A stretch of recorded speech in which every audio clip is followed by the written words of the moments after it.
assumption is that the idea of a mental illness is just a minor inconvenience. It's something that you can sort of live with, if you have enough medical treatment, you try hard enough, and not that it's somehow actually something that is episodic, that oftentimes affects you in ways that you cannot actually control, and that you never know where it might actually hit you. So that's one, right? Don't play down the idea of mental illness. Two, they assume corporations are evil, and corporations have an innate duty to society to try and stop and solve the problem that the state has failed in doing. I don't understand why in a world in which the state has actively not tried to combat the stigma against mental health, has not provided you with state-sponsored medical clinics, has not done anything whatsoever to ensure that people with mental health issues are able to lead normal lives, that somehow it is the correct policy to make it necessary for corporations to shoulder the burden of solving a problem that the state didn't deal with. So I want to talk about this debate on a couple of levels. Firstly, let's talk about what the risks involved in this particular debate are. Because on their side, the only thing they had going for them was they were able to screen these individuals in training. Here are a couple of responses to it. One, oftentimes mental illnesses are episodic, which is to say that you never actually know when you're going to get a manic attack, you never actually know when schizophrenia hit. Oftentimes also, it comes in ebbs and waves, which is to say, you might be a good year one year and a really bad year, give you depression on another year. So that means that your screening process that mostly only occurs in the first 6 months or to a year of your actual work experience doesn't actually cover anything with regards to whether or not you're actually going to be able to do the job in the future. Recognize that mental illnesses are a disability like many other disabilities that we have, which is to say that you are not able to actually ensure what exactly the impact of this mental illness will be on your job. No, thank you. But then they told us, no, this is about like whether or not medical professionals are able to diagnose you with whether or not you can do the job. Medical professionals may know what the severity of the condition is, but they can't actually tell you whether or not you'll be able to handle the stress in a certain situation. To the extent to which we think it presents a risk, there ought to be a risk that individuals who did not consent to the fact that the fireman, for example, is a mentally ill individual, ought not be taken the brunt of. Your dreams are not something that you ought to burden someone else's life with. No, thank you. The third thing is, oftentimes, mental illness is a result of a long-term accumulation of stress, which means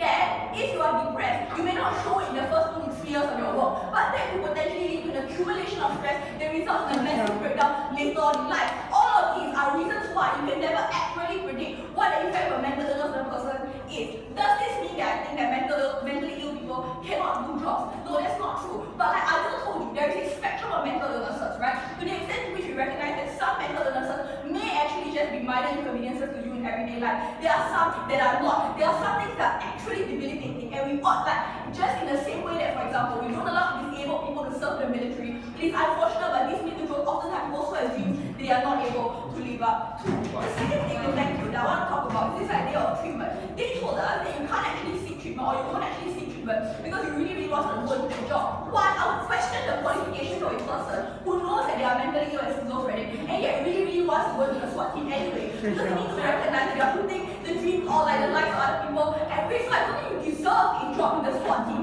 if you're not actually qualified to do it. Secondly, I think that the problem with treatment is that it ought to be combated by the state, to the extent to which I think that if there is a stigma and like massive over stereotypes of what mental illness is like, there ought to be something the state has a prerogative and duty to uphold, rather than risk the lives of hundreds and thousands of individuals in the ways that Lucas and others have brought to you, simply to help that one mentally ill individual to be able to get the job that they want. No. How then do we normalize the idea of a mentally ill person? And firstly, I want to deal with this idea that they will never be able to get jobs. Like, just never, right? That's not true. Firstly, I would argue that like assessment when it comes to hiring is a holistic process. People are not going to be like, you are depressed, depression means you are incapable of working, and then just completely sweep aside all your other qualifications. I think there's some sort of mediation going on there, you're still able to get jobs. To the extent to which, no thank you, to the extent to which you can prove that you're seeking treatment and you're able to prove all these other mitigatable stuff, the same things that you ran to prove why people will be more likely to be able to get a job, then I would argue that you can also try to prove to your employer that you're more likely to not have those episodic attacks. I don't understand why this needs to be something that's done in secret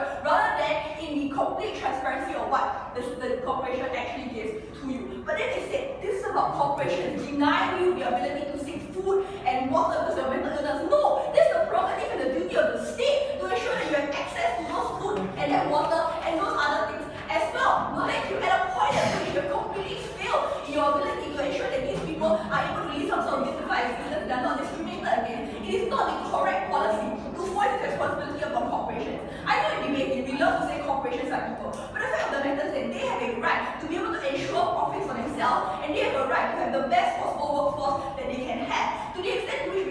are rights that exist. I think they are separate from the state's duties and prerogatives to fight against discrimination. So we recognize that there are some inherent risks of mental illness, just like how there are some inherent risks of disabilities that individuals might have. Then the state allows companies to not hire you for those positions if those positions require you to have two legs or to have two arms, for example. To the extent to which they deny you opportunities as completely unrelated, you can use that as a reason to sue the company. But the problem with mental illness is that, unfortunately or otherwise, mental illness, like they say, defines your life. It is very hard for you to isolate the effects of mental illness on a part of a person's life. And so it is possible for corporations, and I think it's just a moment, to make the calculation that sometimes in the jobs that we want you to do, you aren't qualified for it. Yeah. How do you prevent these harms if in your side people are more likely to hide their mental illnesses? No, like I said earlier, right? If they are going to hide their mental illness, then there is the job of the state to try and get them to talk more about the mental illness. But also, I want to talk about this normalization of the idea of mental illness. So again, I want to tell you the rights are separate, which is say the corporation's rights